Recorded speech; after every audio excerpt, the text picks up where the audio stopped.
Welcome to Pete and Hannah's Watch List. I'm your host, Pete Mitchell. I'm here with my great co-host, Hannah! Hello, people. Hannah.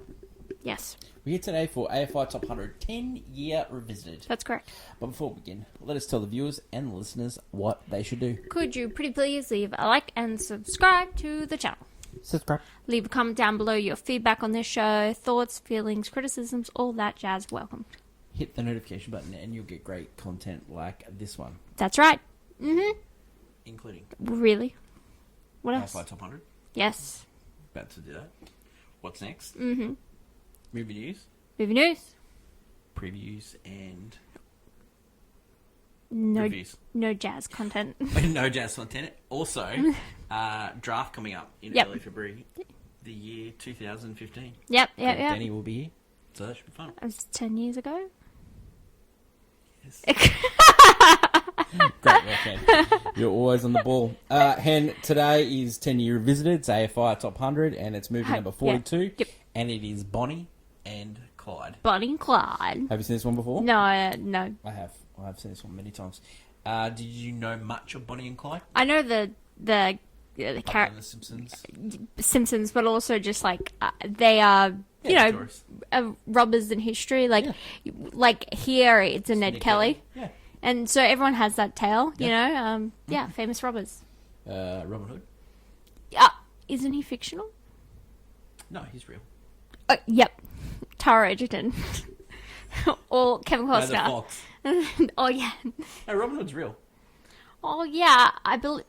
Robin Hood's real. Yeah. Yeah. Robin Hood and the Merry Men. Yeah, that's real. Oh, Robin Carrie Hood Men in Ells. Carrie Ells. Yeah, Robin Hood Men in Tights. That's not real. The elevator pitch for this movie. We followed Bonnie and Clyde from the time they meet until they become well-known bank robbers. Maker Studio was Warner Brothers Studio, and it was released on August 13th, 1967. It goes for 111 minutes, and we watched it on a little streaming service called SBS On Demand. Yeah. It's actually quite good, So and it's free. It's free, yeah. It's got ad support here. They like to put world channel movies and Some great a movies in cinema. this. Yeah. Great movies. So It's only available in Australia. In the States, it's available on HBO Max. Oh, because it's Warner Brothers title. yeah. The budget for this movie was $2.5 million. It was based on a true story. It's a sort of glorified true story.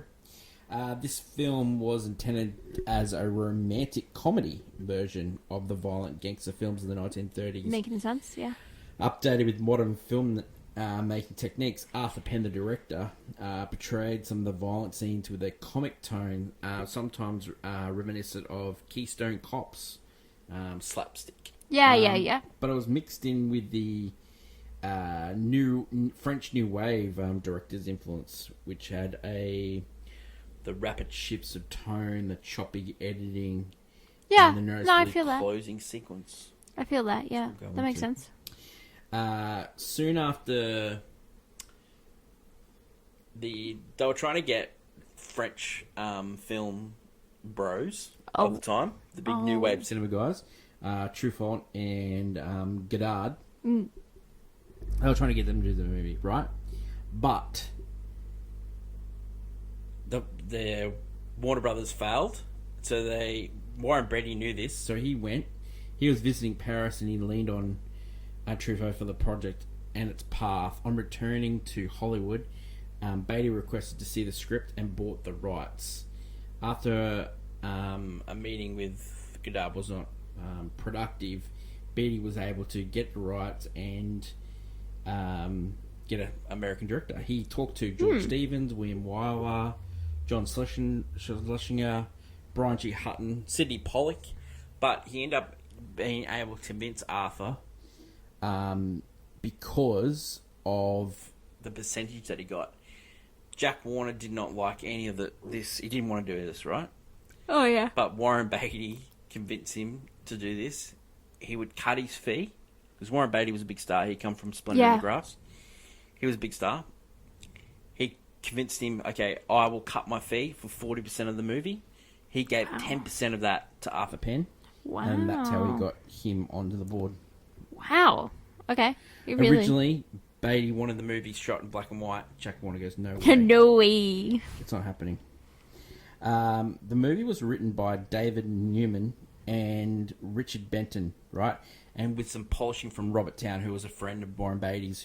Robert Towne did Man from U.N.C.L.E.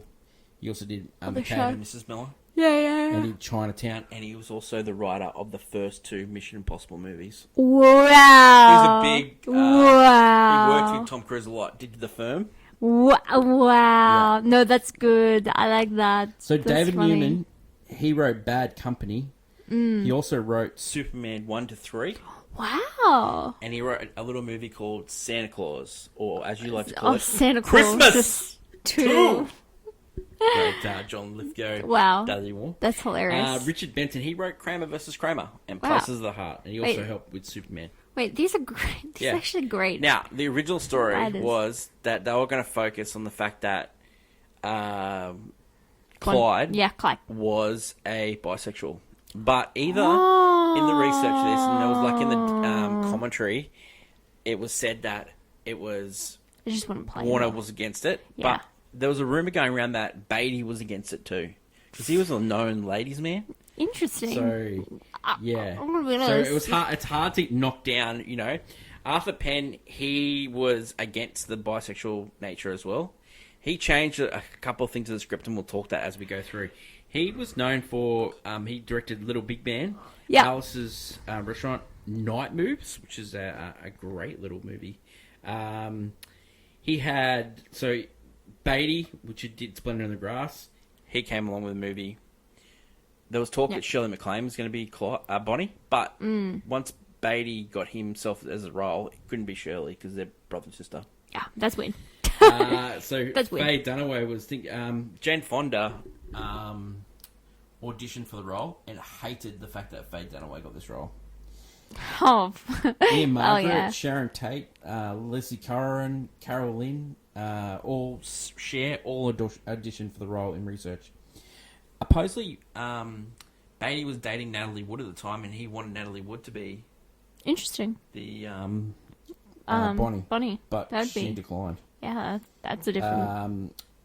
Faye Dunaway and Warren Beatty, I don't know if this is believable, but they made a pact that they weren't going to sleep together. They weren't? Yep. Interesting. I don't know if I believe that. I don't know. So you got Warren Beatty, you got Faye Dunaway, you got Michael J. Pollard, who played CW. You got Gene Hackman, who played Buck. Oh, yeah. You got Estelle Parsons, who played Blanche. This was her first movie role. She'd done television, but she hadn't done a movie before. And also first role for Gene Wilder. Oh, my God. He played the Undertaker, Eugene Grizzard. Reaction to this film at the time. So, when Arthur Penn and Warren Beatty showed Jack Warner the first cut of this movie, Warner did everything not to watch it. He left the room, came back. He just didn't like it. It didn't. Hated it. Yeah. He did everything he could not to promote it. He said that it was going to be a B picture / drive-in. I see. He ended up selling the studio to Seven Arts Productions. He would have dumped the film, but they sort of said, "Oh, we'll give it a little bit of a." Yeah, we'll try. We'll give it a try. He had recently triumphed in a 6-day war with Warner and was feeling defiant to sell any of the studio's films. So basically, out of spite, because Warner hated this movie, they released this movie. I love it. No, I love the pettiness of it. I love Warner just like he had a vendetta with this movie. So there was like Jack Warner and Warren Beatty were like fighting, and they were like staring out the window. I don't know if this story is true, but this is like sort of like in the research, this came up a couple of times, and Jack Warner goes, "Hey, look on the top of that water tower, WB, it's my name." And then Warren Beatty came back straight away and said, "WB, that's Warren Beatty. It's my studio." I don't know if that's true, but I don't think that all the time. It sounds though the funniest thing. Have you watched many Warren Beatty movies? No, I don't think so. I don't think we get another one on his list, but we've a couple of my favourites are Bulworth is a funny movie where he's a white senator that goes missing and ends up going to like a the ghettos, black ghettos. Okay. And becomes indoctrinated in there. He's sort of got, I think he's got a brain tumor or something like that. Weird. So Halle Berry's in that movie. Heaven Can Wait, great movie. Jack Warden, Julie Christie, he stars in with McCabe and Mrs. Miller. Yep. Shampoo, great movie. Reds, where he directed Jack Nicholson. Yeah. Best Picture. Yeah, so Bugsy, Dick Tracy. You're a big fan of Dick Tracy. Dick Tracy, yeah. A legend, an absolute legend. Yeah. Faye Dunaway, I don't think we'll see her again. No, we will see her again, Chinatown. Oh, okay. She was the it girl. She went after this movie. Yeah. She did movie after movie after movie. Like, I think she's Mummy Dearest. Yeah, she's before she did this movie, she did The Happening. She did Thomas Crown Affair the next year after this movie. Chinatown, just an all-time classic. She's just like, she's still churning out roles. Yeah, up until now. But I will say, she's like the best part of this movie. She's so attractive. She's holding it. She's really holding this together. The box office of this movie was a $70 million. Yeah. It was a sleepy hit. The film was not expected to perform well at all. We've already talked about that. But due to underground marketing, it was a sleepy hit by the year's end. Yep. It continued to perform well in 1968 as well. And it was only behind My Fair Lady in the next year. Love that movie.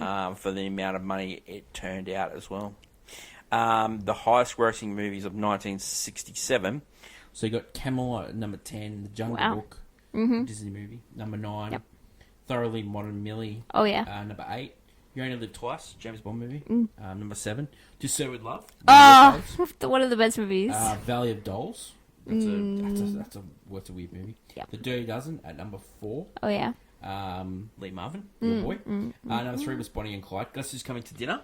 Sidney Poitier. And The Graduate, which we're going to see, which started Dustin Hoffman, which we've had on the list before twice. How many? Yeah. And directed by Mike Nichols. So, Yeah, so they were the top grossing movies in 1967. Sidney Poitier. This film was controversial. At the time of release, really? it was apparent for the glorification of murders and a level of graphic violence which was unappreciated. I guess at the time, Unprecedented at the time. Yeah. We had come off the heavy censorship. It's surprised this movie got through. And this is a gangster movie where you're rooting for the villains. It's a cheap piece of bold-faced slapstick comedy that threats the hideous, sleaziness, moronic pair as they were full of fun and frolic as a jazz age. Thoroughly Modern Millie. This is Bosley Crowther's review in the New York Times. He was appalled that he began a campaign against it to the increasing brutality of American films. Mate, it got worse. David Kaufman of Variety criticised the film for the uneven direction and for portraying Bonnie and Clyde as a bumbling moronic types, which people weren't happy with, like the romance sort of thing of these two. It wasn't a true story. Yeah. Joe Mergelson of in Newsweek initially panned the film as a squalid shoot 'em up moron trade, but after seeing it in a second time and noting the enthusiastic audience, he wrote a second article saying he had misjudged the movie and had praised it. Warner Brothers took advantage of this and marketing it. That's what I was saying. It was underground marketing. Mm-hmm. Changing it to a B film to a major critical success. Interesting. The recreation of the reality of Bonnie and Clyde can only be described as dishonest. One critic. Neither Faye Dunaway nor Warren Beatty acts in a proper 30s mode, nor do they seem to understand the feelings of desperate of the underprivileged. The actress' Willery modern charm is no more appropriate to the lethal serpentine coldness of the real Bonnie Parker than the actor's sensitive matinee looks and the right style of shoddy vanity of Clyde Barrow. This is film historian Charles Hyman in The Art of American Film, 1900 to 1971, which was written in 1973. But you know who the person that really turned the public into the favour of Bonnie Clyde? Who? Pauline Kael, our favourite. Really? She went to write for a magazine couldn't get it published. Went to the New Yorker, they published it, and then she became the New Yorker critic. Oh, wow. So she became a New Yorker critic. Interesting. She From this... was a huge fan of this movie. Wow, okay. Yep. Someone batting for it. I love it. Awards was nominated for Best Picture, Best Director, Best Actor, Best Actress, Best Supporting Actor for Gene Hackman, and Michael J. Pollard. So many times you get movies back, especially back in then. You get 2 nominees. Best Supporting Actress ended up being Estelle Parsons, ended up winning. Interesting. Best Story really interesting. And Screenplay was nominated. Best Cinematography was nominated, and it won for Bernard Guffey. And Best Costume Design. Bernard Guffey, an Oscar winner from Here to Eternity, had frequent arguments with Penn on set over his radical shooting style. Ironically, Guffey ended up winning an Academy Award, and Penn did not. Okay. So it was up against In the Heat of the Night for Best Picture. Woo. Ended up winning. Mike Nichols ended up winning for The Graduate. Yep. Rod Steiger won Best Actor. Katharine Hepburn won for Guess Who's Coming to Dinner. Of course. Of course, yeah. We would agree with those. Yeah. 100%. Best Supporting Actor went for George Kennedy in Cool Hand Luke, which is a great performance. And look, I was surprised actually Estelle Parsons actually won for a real reason. Oh, Catherine Ross for The Graduate. She probably would have deserved it. In the Heat of the Night, end up winning for based on material. Original screenplay went to Guess Who's Coming to Dinner, which beats there you go. Bonnie and Clyde as well. Reaction to this film recently. Rotten Tomatoes 90, Letterboxd 3.9, and IMDb 7.7. Every Thursday on Movie News, we do a segment called Clickbait. Hoo-ha. Last week it was you, Hannah, talking about how marketing campaigns have got huge and they go for longer and longer and longer. Yeah, and they're becoming annoying. They're becoming annoying. Hannah, your clickbait for this movie is? My clickbait is great idea, boring execution of said idea. I found this movie to be quite... You know, we haven't had a disagreement for a while on this, but we're going to disagree. Yeah. I love this movie. Yeah, we're on different planes. Yeah. It could stem from, like, 2 factors for me, whereas didn't watch this movie at a young age or anything. I've only just watched it now. And I've seen the whole, running from the cops, type of films before, and there's so many more interesting versions of that. Even on this list, we had Butch Cassidy and the Sundance Kid. Very similar, and that was more entertaining, more fun, but also more interesting, and you like they're villains, but you're like rooting for them because they're really nice guys. Whereas this, like Bonnie and Clyde, it's like the most interesting parts of this movie for me were when you're recreating the shots that were in the famous photographs in history. Yep. But that's it. Like the rest of the movie, like these characters are just annoying or again bumbling fools, but not in a fun way. Like I'm rooting for them. Like I didn't care. The action in this movie is to me quite boring. Like the shootouts and everything, it just felt like, oh, okay, there's better versions of this somewhere else. This movie it just doesn't hold up for me. And then another thing is that it feels like a boring biopic movie at times, even though it's not accurate because they don't know what actually happened between these two. It just felt like played by the numbers. Like we're just going through until we finally finish with the ending, the ending, best part, because it's over. Nah, I disagree. It was just boring. This movie at the time was groundbreaking. It had many different elements. I like the comedy sort of bits. Like most of the time, crooks are, bumbling. Yeah, but it wasn't that funny. Oh, I found it funny. I found the funniest was Gene Wilder. Yeah, he shows up. Gene Wilder was great. He made me laugh, but like, and then he left. When no, but yeah. I just found when one of the first bank robberies, the bank was it was foreclosed. Yeah, it didn't have anything. Michael J. Pollard parked their car in, just like little stuff like that. It makes me laugh. Yeah, but again, when you're cutting between the drama and the comedy, sometimes this works, and I just felt in this movie it doesn't, because I couldn't tell if they were being funny or if they're just being stupid. It felt more like we're just bumbling along. And it could be because they're just trying to make a mockery of these two, historic, like crooks, right? But yeah, it's weird when you have this so far up the list, and then you have other movies like Butch Cassidy and the Wild Bunch down on the bottom, when they're actually way more entertaining. They work with the comedy and the drama. Butch Cassidy came after this movie. Yes, and that's what I'm saying. So this movie set the pattern, right? And we'll go into it.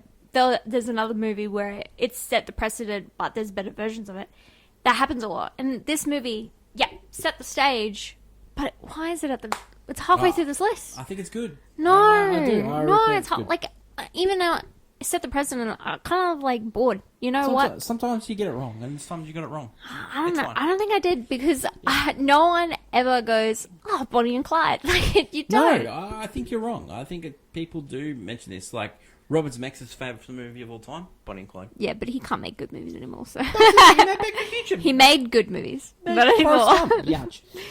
No, not in his later life. Disappointing.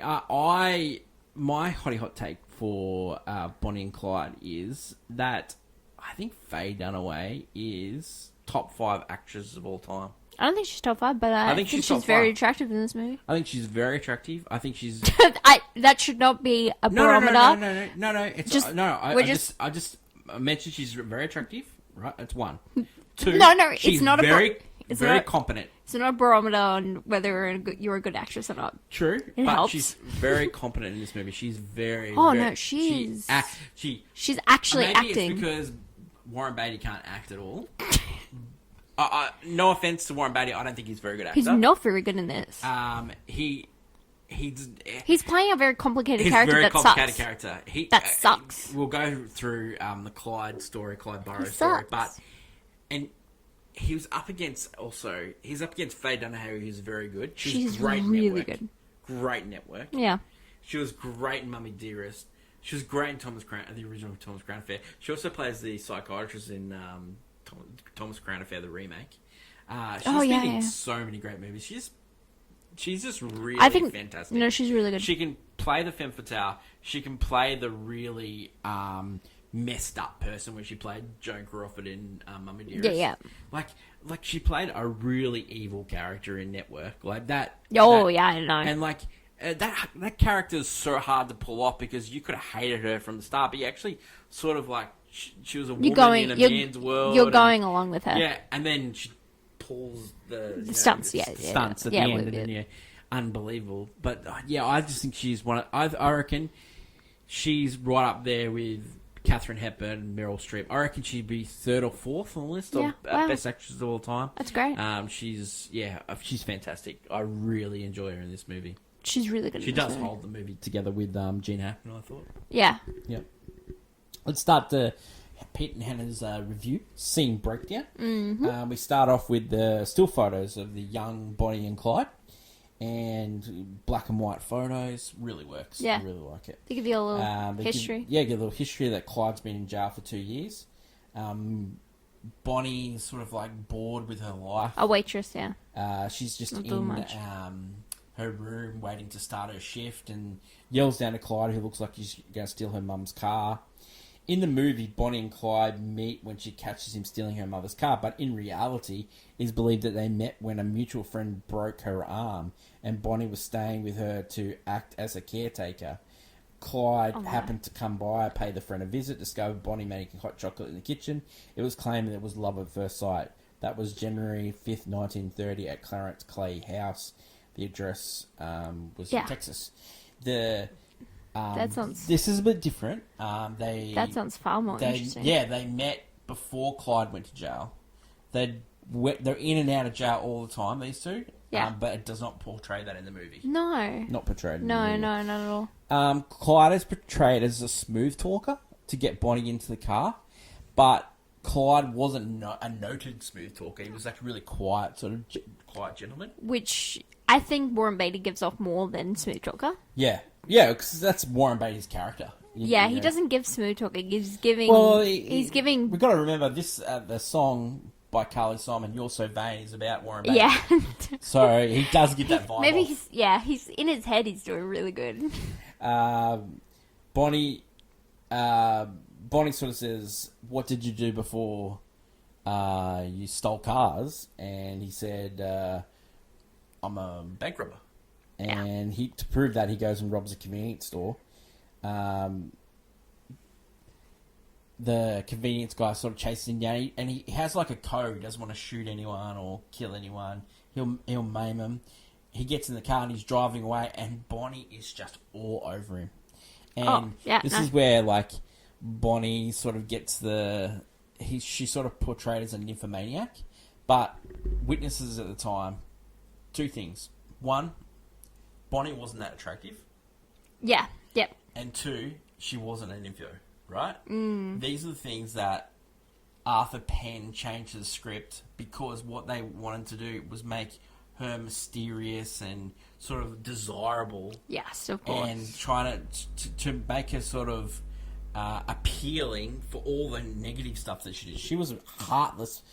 She was really heartless, and that's the times that I tend to enjoy about the character when she's doesn't care about anyone, and I really like that. So Clyde stops her advances, and because I'm not really that kind of guy, I'm not a really love making kind of guy.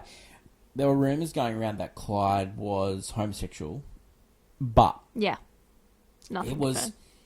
It was not that the case. He was actually severely sexually abused in the jail. Of course. And he ended up killing someone in jail. Oh, interesting. And he got someone to take the rap that was in there for life, and that's how he got out of jail. And so he was sort of scared of that, of a sexual being, sort of thing like that. So that's why it was portrayed that way. And also, you don't show that in a movie. No. That doesn't go down well. No, not at all. So Bonnie sort of wants to go home, and then Clyde sort of explains to him, what he's like, and, I love you. Like he's saying, I love you, but I can't give you what you want. I can give you a good time. And Bonnie's like, you know what? That's all I want. Yeah. That's what I want. So they go to this house, and he sleeps outside because he's all about making sure that no one's going to come and get him. And so she wakes up, oh, where are you? Oh, yeah, I'm outside. And then so he starts teaching her how to shoot. So she's sort of like a natural. Oh. And then the owner, so you got to remember at this time in the 1930s, like, they're going through the Great Depression. A lot of farmers were going broke. They'd go past, he's packed up and said, no, mate, you can shoot whatever you want. This is the bank's house, I don't care. And so Clyde says, so sort of like the Robin Hood nature. Yeah, they definitely give that for the people kind of thing giving. And that's all right. And that's what we sort of talked about before, like the first bank that they tried to rob actually went broke. Yeah. So a lot of banks were going broke back then. There's just a guy in there. Yeah. So then he tries to rob a convenience store. He gets attacked by a butcher. He ends up having to clock the butcher on the head with a gun. Yeah, wow. They pick up a gas attendant, and this is played by C.W. Moss. This is played by Michael J. Pollard. They came up with the name of C.W. Moss, which is a fictional conglomeration of the people that were psychics at Bonnie and Clyde, so it wasn't just one. So they had Ralph Foots and William Daniel Jones, which was nicknamed W.D., and he was the gas owned by Clyde's father, Ray Hamilton and Harry Methven. This was later on in the movie the deal that the Texas Ranger made. Yeah. So that's sort of like it. There was some true nature to this, but they were playing with it. The story. Butcher fingers Clyde to the Texas Rangers. Yep. They make another attempt at robbery. The getaway car is not in a great parking spot. CW is not great at this sort of thing. They're in the movie theater, and Bonnie's trying to watch the movie, and Clyde is just giving it to CW. Then Clyde sort of tries to get rid of Bonnie, but Bonnie doesn't want to go, wants to stay. Then they have this like weird sort of sex scene, and it doesn't go really well. And they're sort of on the outs.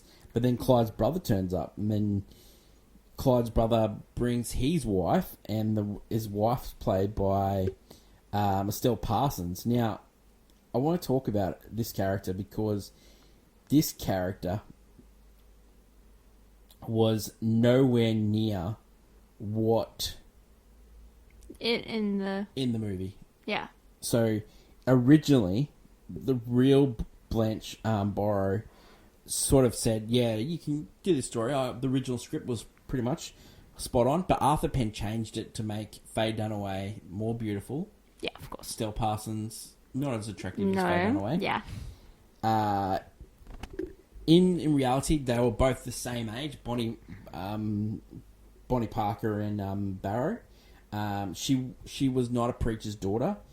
She had married Buck knowing that he was an escaped prisoner and twice divorced. All this was to make Bonnie on the pedestal and I can see that. The Blanche end up suing Warner Brothers. Yeah, and they end up. She looks stupid. Yeah, she does. It just doesn't. She work becomes such an annoying character. Yeah. Yeah. They actually talked to Blanche Barrow. She was one of the surviving people when the movie came out in 1967, and the film made her look like a screaming horse's ass, as she said. Which, that's what they did on purpose, to make Bonnie look cool. Yeah, they did. Yeah. So when the first shootout happened, she's like screaming and sort of giving away their position. That actually never happened. She was actually giving them guns to help them. Yeah, she was just as cool. Yeah. Yeah, she was part of the game. The first robbery that they do with the brother, and you get this sort of like jumping over the teller windows and all that, that's actually not from Clyde Barrow. Yeah. That's not from Buck and Clyde. That was stolen from another robber. You know the robbery where they said, "Oh, I don't steal from the farmer"? Yeah. That's not actually Clyde. It was actually a famous robber called Pretty Boy Pink Floyd. That was his case. Oh. So they were just stealing to make robbers. pad it out to make it more interesting. In this part of the movie, you sort of captured what the media. So the media stuff was true. The pictures and stuff. Like that. But the picture, they didn't find that until after they died. Yeah. So that wasn't printed in the paper. The one with the cop. That didn't happen. Oh, okay. What didn't happen was her posing for the guns and all that. That didn't happen till after the poetry. Didn't happen till after the mother gave the poetry. Yeah, but they were really well known. That would be the most interesting thing happening at the time. Gene Wilder empties the picture and they steal his car, and then sort of he runs them down and they come back. That actually happened, but it was a sort of conglomerate of characters there. The sequence is based on kidnappings of Undertaker H.D. Darby and in the acquaintance of Sophia Stone near Louisiana in the late afternoon of April 27th, 1933. They had stolen the car, but they released them several hours later.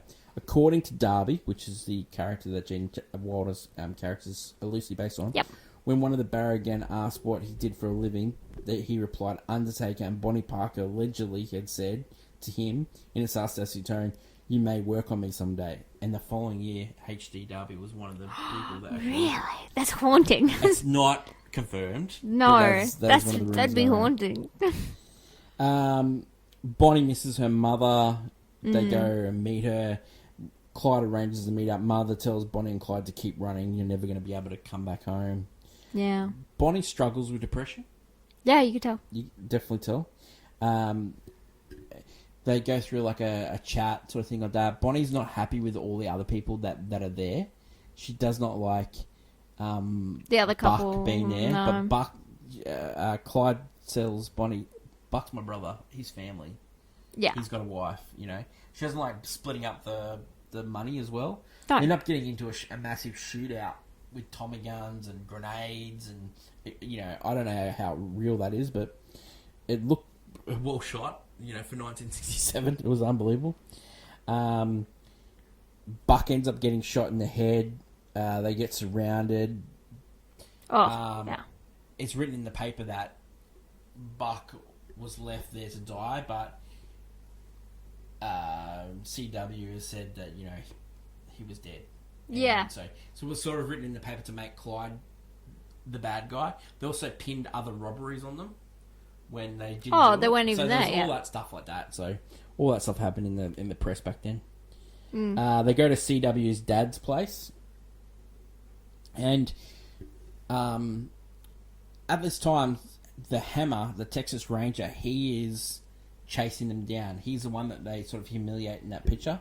That never happened, right? No. They So just needed a villain. Like a obstacle for these characters. He ends up... the family ends up suing Warner Brothers because the film it's considered to stray away from the fact in the portrayal of Frank Hammer as a vengeful bungler who was captured and humiliated and released by Bonnie and Clyde. Hammer was actually a decorated Texas Ranger, and he was coaxed out of semi-retirement to hunt the couple down. He had never met them before, and his posse ambushed them and killed them near Louisiana in 1934. Yeah. Hammer's widow and son sued the movie producers for defamation of character over his portrayal, and they obtained an out-of-court settlement in 1971. Ooh. So they actually did a movie recently with Woody Harrelson and Kevin Costner. It was on Netflix, and it was about the two Texas Rangers that organised the posse to go after Bonnie and Clyde. Ooh. They did never. So at the end of this movie, you see CW's father set up Bonnie and Clyde. That sort of happened, but they sort of put them into a spot where the police were all ready to go and to shoot them in the car, right? They never got out. So in this movie, they get out. There's a slow motion where they try to sort of meet up together to hold each other. Yeah, they're looking at each other. That never happened. Yeah. There was also a rumor that Bonnie died with a sandwich in her mouth, but that didn't happen either. No. So there was there's sort of like playing with it. Yeah, because these people were sort of larger than life sort of characters. Yeah, and you want to be like the cool person with the information. Yeah.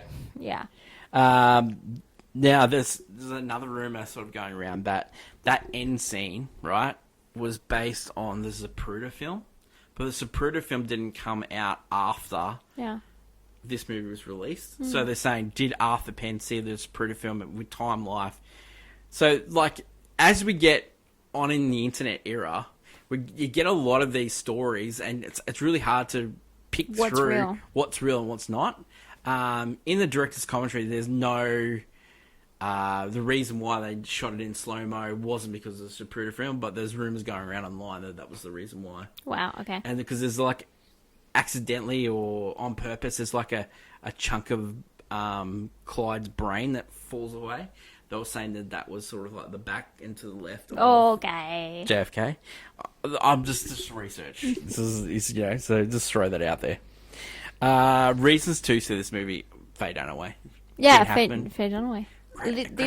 These are actors. Yeah, I could see this movie being remade. No, but I would say it would be worked. There'll be a lot of working on it. I wouldn't. I could see this being made into a. You could see it. A 6-hour miniseries on Netflix. You could definitely see it. Yeah, I don't know why they haven't done it. Yeah. I think it might be something to do. They did with... that movie. Yeah, with the Woody Harrelson and. Yeah. I think this is right for the pickings. I really do. Reason not to. Yeah, I can see where Hannah's coming through that the comedy didn't work. It's boring. I liked it. I can see why definitely that Hannah would say that. But me and Jack Warner. You and Jack Warner. One take, Hannah. You're always one take. Yeah, no, definitely. Do you reckon? Okay, so you're dead against this movie. Do you reckon it actually deserves to be on the list? Personally, no. Wow. But I can see. But you're saying it was a cultural movement. I could definitely see. Yeah, this is. Well, this then gets sure, into the, but without this movie, I don't think we get Godfather. Okay, I see what you're saying. You're saying this breaks the mold. Yeah, first. And I understand that. There was blood in this movie. There was a lot of going on here. I feel like we'll get another movie that was like this. But yeah, I think it's perfect in the 90s. The reason, another thing why I think this movie did well was because Bonnie and Clyde. Yeah. It's just the IP of the names. Yeah. People know the names and they were going to see it. Bonnie and Clyde doesn't work nowadays because they're just not as Bonnie and Clyde is just like Doc Holliday. It's just well known. You just know that name. Wyatt Earp. You know that name. Yeah. And I think, that's where this movie helped it do well as well. Well, I think It's it deserves to be insane. on the list, and I reckon it's in the 90 to 100 range. I think it's perfect. I think it's one of those movies that needs to be on the list. But Hannah, she doesn't want I don't to be care. on the list. That's fine. Would you buy it on Blu-ray? 4K restoration. This one needs. Of this one? Yeah, I'd love a 4K restoration of this movie. Faye Dunaway. She's so attractive. Yeah, she's so good in this. She's so good in this. She's great. She's very good in this. No, she's very good. She's my favorite part of this movie. She's very good in this. Would you watch this movie again? No. I've watched this movie like multiple times. It's one of my faves. I really liked I it. get that. No. Yeah. For me, it's a banger. For you, it is. No. What's your rating for this one? I probably I played on my phone. Wow. Yeah, which I Love did. it. Sometimes we just don't agree. Like most of the AFI, we've definitely agreed. Like last week, no. I thought we weren't going to agree about No, Midnight Cowboy, I thought it was good. but it was really like. That's I'm what glad. that's what I'm saying. Like I enjoyed Midnight Cowboy Yeah, more than this movie. I know. Wow. Could be because I like. We wouldn't have got Midnight Cowboy without this movie. Okay, you're just saying saying. that. I'm You're just saying. I'm just saying that. it. That is it for today's show. Let us know in the comments below if you agree more with Hannah with a 2-star rating or me with a 4-star rating. We'll find out in the comments below. Next week, we get the 1930s version of King Kong. Whoa. Movie number 41. Don't forget to leave feedback, good or bad, on anything that we do on the channel. Tomorrow we catch up for What's Next, the show where we help you figure out what to watch next. That is my lovely co-host Hannah. Long live cinema, and until we meet again, it's bye for now. Bye.